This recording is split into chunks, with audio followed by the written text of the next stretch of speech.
सत्यनारायणाची पूजा करताना बरीच तरुण पिढी आम्हाला असं म्हणते की तो कृष्ण, त्याला 16,118 बायका, वर त्यांनी राधा ठेवली जिचं लग्न केलं. म्हणजे या भाषेत बोलतात बरं, काय खूप खराब भाषा आहे. म्हणजे तुम्हाला पटतं का असा आदर्श देव आम्ही मानावा का?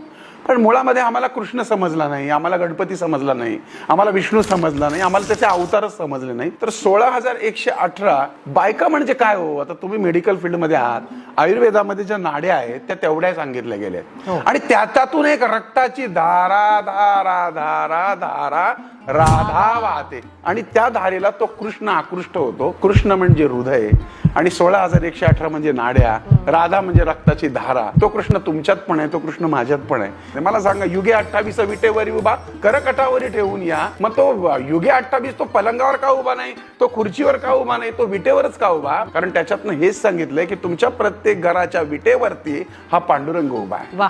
मग पांडुरंग का उभा आहे? पुंडलिका भेटी परिक्रमा आल्या. पुंडलिक काय करत होता? तो त्याच्या आईबापाचे हातपाय दाबत होता. ते भजन करताना पांडुरंग आल्यानंतर आईबापाला महत्व देऊन त्यानं वीट भिरकावली आणि त्या विटेवर त्याला थांबवला.